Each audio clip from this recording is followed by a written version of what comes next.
Merci par avance de vous abonner à ce podcast si vous l'aimez, ça m'aide beaucoup pour sa création. Psst. Quand dans le corbeau et le renard, La Fontaine conclut, tout flatteur vit aux dépens de celui qui l'écoute. Il révèle nos faiblesses sous couvert d'une fable. Il n'affirme rien, mais il laisse une brèche. Et si parfois le second degré n'était pas uniquement humain. Bienvenue dans Animaterae, murmure du vivant. Chaque jour, la Terre nous raconte une histoire. Je suis Flore. J'aime contempler la nature, chercher à la comprendre et partager ce bonheur immense.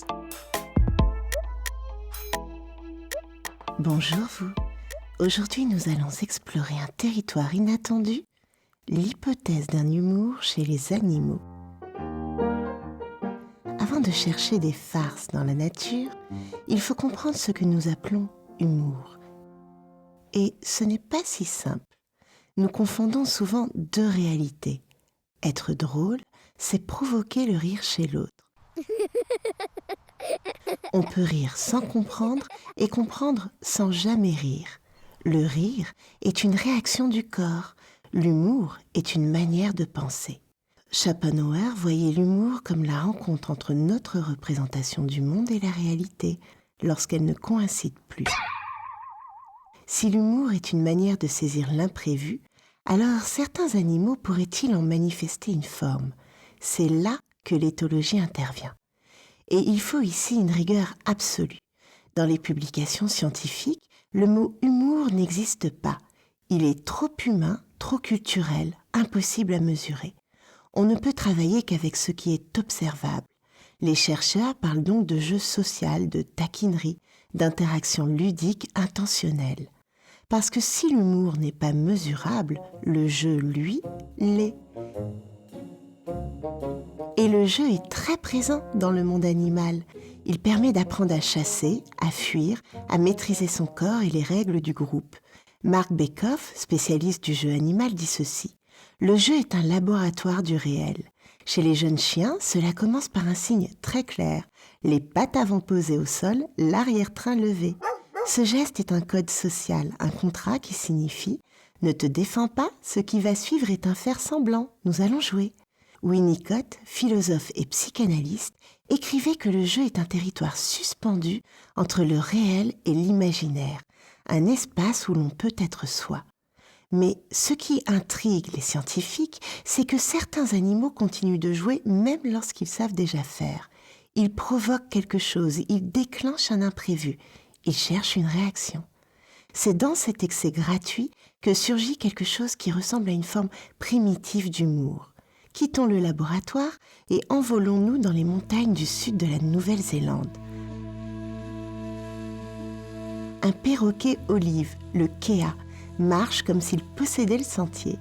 En 2020, des chercheurs de l'université de Vienne ont montré que certains keas produisent une vocalisation capable de déclencher instantanément le jeu chez les autres. Et comme si cela ne suffisait pas, les keas adorent tirer les lacets des randonneurs, voler un bonnet, cacher un objet, puis s'éloigner en bondissant dès que l'humain réagit. Pas pour se nourrir ou pour survivre, mais pour provoquer une réaction. Quittons les montagnes et plongeons dans l'eau. Les dauphins fabriquent des anneaux de bulles, les laissent monter, puis les traversent comme dans un cerceau invisible. Ils simulent des attaques, freinent au dernier moment, émettent un souffle particulier. Ils ne semblent plus s'entraîner, ils jouent avec leur univers. Et puis, il y a les loups. Une bioacousticienne, Patricia Simonet, a enregistré un son particulier lors de poursuites amicales, un souffle irrégulier, plus bref que le halètement, réservé uniquement aux interactions ludiques. Quelque chose qui scientifiquement n'est pas un rire, mais qui s'en approche dangereusement. Alors non, nous ne pouvons pas dire que les animaux ont de l'humour, ce serait inexact, mais nous pouvons affirmer ceci. Certains animaux créent volontairement un imprévu et l'offrent à l'autre. Depuis toujours, dans les contes, les mythes et l'art, les animaux rusent, provoquent, détournent le sérieux du monde. En Afrique de l'Ouest, Anansi, esprit araignée du Ghana, incarne ce que l'on appelle un trickster, un personnage qui renverse l'ordre établi non par la force, mais par l'astuce et la surprise. Il manipule les règles plutôt que de les subir. Dans les récits Akan, Anansi obtient même la garde des histoires du monde.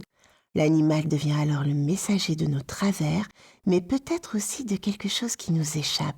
Une façon de jouer avec son environnement, de le déplacer légèrement, juste assez pour créer un décalage. L'humour n'est pas un privilège, c'est un lien, une rencontre fugace entre deux intelligences qui se reconnaissent. Dans le prochain épisode, nous quitterons les acrobaties des perroquets pour suivre un marcheur nocturne, discret, avec une autre forme de piquant. Nous parlerons des hérissons. Merci d'avoir écouté Anima Terrae, murmure du vivant. Et souvenez-vous, gardez les yeux grands ouverts sur la beauté simple du monde qui nous entoure.